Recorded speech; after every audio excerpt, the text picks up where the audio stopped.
Kalau kalian punya budget 2 jutaan, terus ngejar spesifikasi doang di atas kertas, ngejar angka doang, mending kalian gak usah nonton video review ini daripada buang waktu. Kalian mending nonton review kami aja tentang Redmi Note 10S, atau kalau misalkan mempertimbangkan koneksi 5G, kalian bisa mempertimbangkan buat beli Redmi Note 10 5G atau Poco M3 Pro 5G. Tapi ya di kedua ponsel 5G itu ada yang dipotong ya dibandingkan varian 4G-nya. Nah, buat kalian yang cari ponsel 2 jutaan dengan mindset terbuka dan enggak berpatok ke spesifikasi doang, kalian bisa nonton review Samsung Galaxy M22 ini. Secara teori, spesifikasi mesinnya tuh sama kayak Samsung Galaxy A32, MediaTek G80, pakai storage-nya tipe eMMC.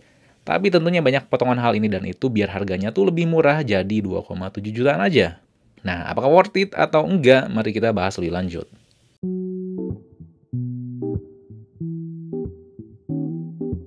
Yang pertama itu adalah masalah cuma plastik. Yap, urusan desain tentunya di range harga segini kalian nggak bisa berharap lebih. Terutama masalah material. Bodinya tuh plastik. Kalau dilihat juga ya nggak cakep-cakep amat lah. Bagian depan ada notch yang udah jadul banget, yang udah bosenin banget. Terus bagian bawahnya juga dagunya lumayan tebal. Kalau belakangnya lumayan lah buat dilihat. Cukup cakep, apalagi warna putih yang saya beli nih. Tapi waktu kita pegang beda cerita. Layarnya mudah buat dioperasiin sama satu tangan. Enggak kegedean dan enggak kekecilan. Overall juga bodinya cukup solid untuk ponsel dengan bahan plastik. Apalagi feel gripnya yang lembut. Bagian belakangnya tuh ngasih tekstur bergaris unik, nyaman saat dipegang. Tiap sudut ponselnya juga lumayan saya suka karena enggak terlalu membulat dan enggak terlalu mengotak kaku. Sensor sidik jari yang nyatu sama tombol powernya lumayan cepat. Tombolnya juga kerasa clicky banget. Saya suka. Kalau nggak suka sidik jari, ada sensor face unlock yang lumayan aja. Nggak terlalu cepet dan bisa kepake lah. Overall masalah fisik tuh saya benar-benar suka ya, apalagi dari segi ergonominya. Yang kedua tuh layarnya cuma HD+. Nah, pasti nggak dikit lah yang protes kok di akhir 2021 ini masih ada sih ponsel yang cuma HD+ aja, padahal harganya juga 2 jutaan lebih. Awalnya juga saya agak nyayangin, tapi setelah dicoba ternyata nggak masalah. Emang iya di beberapa poin ada pixel-pixel kotak kelihatan gitu. Tapi itu pun ya kalau disidik-sidik banget gitu sampai teliti dan agak lama baru kelihatan. Kalau dipakai kayak biasa nggak akan kelihatan dan nggak akan jadi masalah. Semua ini karena panel AMOLED-nya. Warnanya tuh nyaman buat dilihat. Kontrasnya tinggi, vivid, dan enak dioperasiin. Cukup sensitif juga ya penggunaannya. Hal inilah yang bisa nutupin resolusinya tuh cuman HD+ aja. Kecerahannya juga cukup tinggi buat harganya. HD+ ini juga ditutupin sama refresh rate 90Hz yang mulus, enak waktu scrolling konten Instagram dan lainnya. Kadang refresh rate-nya emang drop tiba-tiba tapi nggak terlalu sering.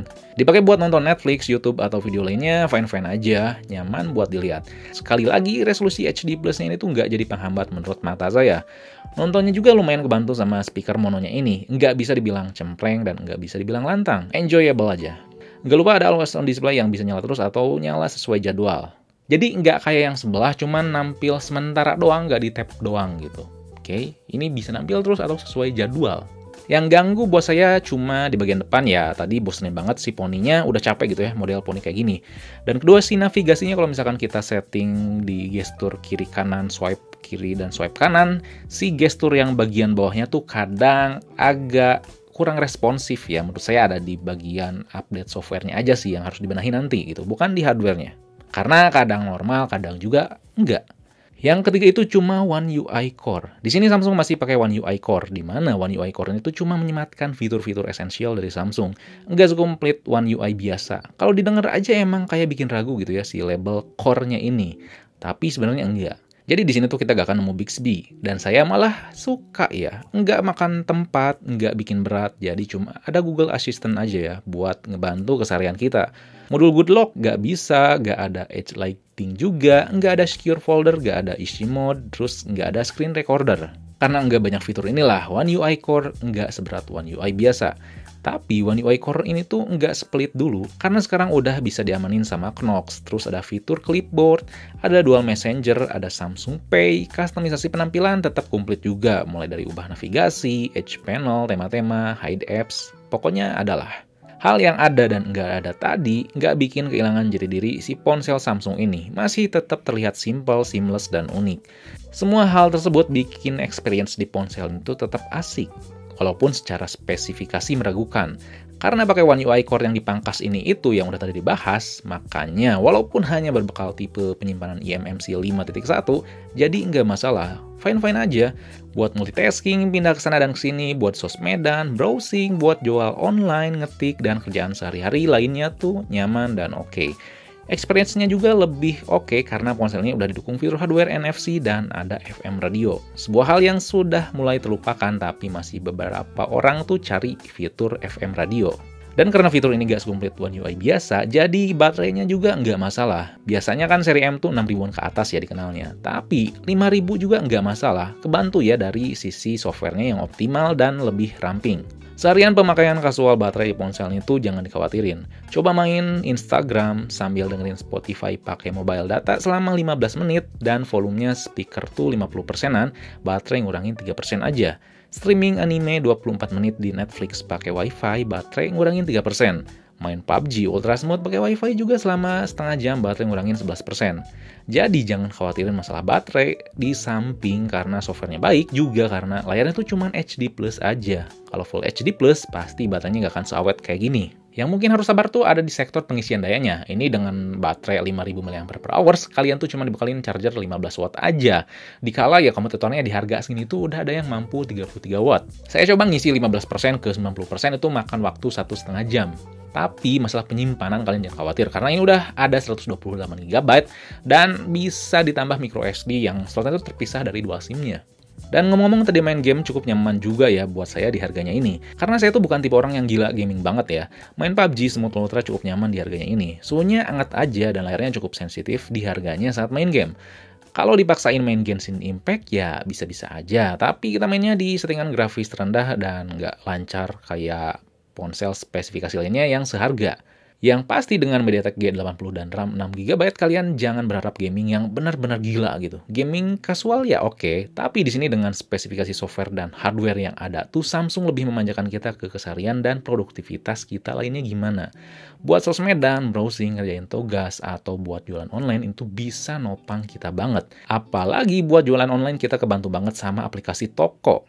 Aplikasi yang udah dipercaya lebih dari 1 juta pengguna ini tuh bantu kita buat bisnis online, khususnya buat bikin e-katalog. E-katalog yang kita buat bisa nampil seperti mini website, biar para pelanggan tuh enak dan nyaman buat lihat bisnis atau katalog kita. Aplikasi gratis ini juga mudah buat digunakan. Tinggal daftar pakai nomor ponsel, pilih nama dan kategori bisnis, terus hias toko kita dan pasang berbagai produk kita. Kita tinggal jepret-jepret produk kita, terus upload dan kita share. Cukup simpel tapi sangat berguna. Nah, jepret-jepret produknya juga cukup kebantu sama Samsung Galaxy M22 ini. Walaupun sebenarnya kita nggak bisa berharap lebih dengan kameranya ini. Di sini kita nggak dikasih OIS kayak di seri A22. Di sini tuh cuman EIS aja. Kamera 48 megapiksel di sini tuh hadir dengan ya di luar ekspektasi. Awalnya saya mikir hasilnya pasti di bawah rata-rata, tapi ternyata enggak. Setiap gambar yang diambil nggak terlalu ngubah kondisi keadaan sebenarnya untuk harganya ini. Warna, detail, dan kontrasnya cukup baik. Pokoknya kalian bakal suka buat foto keseharian, kerjaan, atau sekedar foto produk buat upload di aplikasi toko. Walaupun terkadang terlalu gelap dan dynamic range-nya ya nggak wah-wah banget. Bisa diterima lah di harganya ini. Yang saya suka sih ada di fokusnya yang lumayan cepet ngambilnya di harganya ini. Dan detailnya nggak berlebihan. Kadang ada ya ponsel 2 jutaan yang pengen kelihatan bagus tuh malah detailnya lebay dipertajemin gitu. Kalau kondisi low light tetap bisa kepake, tapi nggak jadi wah-wah banget. Well done pokoknya di harganya. Termasuk kamera depannya, ternyata detailnya tuh rapi. Biasanya di 2 jutaan tuh masalah selfie ya diperhalus banget walau beauty mode-nya mati. Tapi ini enggak ya, cakep pokoknya. Dan semua gambar yang diambil saya matiin ya si scene optimizer-nya. Soalnya kalau dinyalain seringnya tuh si warnanya jadi over. Sektor video di harganya ini cukup baik. Karena nggak ada OIS, jadi kestabilannya cukup aja. Nggak shaky banget dan nggak stabil banget juga. Detail warna dynamic range-nya standar, tapi kalau ambil objek dengan agak dekat baru detailnya tuh kelihatan baik, fokusnya juga lumayan cepet. Dan kita cuma bisa ngerekam Full HD 30 fps ya, baik depan atau belakang, nggak bisa lebih. Sedangkan kamera depannya agak dipertajam kelihatan banget. Tapi warnanya kelihatan natural di harganya ini. Audionya lumayan dan kestabilannya juga standar. Kalau dari kamera, buat saya sih nggak percaya dalam artian positif. Lebih terhadap kamera depannya sih, bukan kamera selfie-nya gila bagus banget ya, cuma hasilnya itu di luar ekspektasi di harganya ini buat mata saya. Detailnya lumayan, dan kalau misalkan backlight ya nggak bisa berharap lebih, tetap overexpose. Dan kalau misalkan kita pakai jalan, ya lumayan aja ya, nggak terlalu stabil dan nggak stabil, jadi standar aja tapi well done, karena warnanya lumayan saya suka. Oke, detailnya terutama. Jadi kalian tuh jangan beli ponsel ini kalau prefer utama kalian tuh kamera. Kalau pengen Samsung dan kurang lebih harganya mepet, ada Galaxy A22 yang punya OIS ya. Tapi di A22 tuh kalian nggak bisa nikmatin NFC. Jangan juga beli ponsel ini kalau cari ponsel 5G murah. Kalau spek adalah tujuan utama kalian, ngejar ke gaming, ada Redmi Note 10S. Kalau nggak mau Xiaomi, ada Infinix Note 10 Pro. Terus kalau pertimbangin tetap mau Samsung mereknya, dan kalian tuh nggak ada kompromi, pokoknya harus Samsung gitu. Dan pokoknya juga harus Full HD plus apapun alasannya. Kalian bisa pilih M32. Kameranya juga resolusinya lebih tinggi, jadi secara teori harusnya lebih detail. Tapi di M32 kalian nggak akan bisa nikmatin baterai awet di M22 ini. Ponsel itu cuma cocok buat kalian yang lagi nyari ponsel 2 jutaan tapi seimbang setiap sisi dan nggak terlalu mempertimbangkan suatu 5G ya. Emang iya, secara spesifikasi itu nggak banget ya MediaTek G80 yang tahun lalu. Terus ya resolusi HD+, dan penyimpanannya juga cuman eMMC. Nggak banget. Tapi karena panelnya tuh AMOLED 90Hz, terus ada One UI Core yang softwarenya tuh oke, jadi semua hal itu tuh tetap terintegrasi dengan baik, jadi kerasa experience-nya tuh lebih dari sekedar spesifikasi doang. Buat saya si Galaxy M22 ini tuh nggak bisa dijadikan pilihan yang terbaik, tapi pilihan yang aman. Pokoknya ponsel itu lebih cocok terhadap casual user aja gitu, nggak terlalu condong ke satu sisi doang, tapi nyari yang seimbang ya. Oke, jadi cukup aja ya review Samsung Galaxy M22 ini. Kalau misalkan ada yang ingin tanyakan, kalian bisa tulis komen di bawah. Dan jangan lupa buat like, share, subscribe Fixme biar gak ketinggalan video review atau video lainnya. Oke, di sini Fadil. Peace out.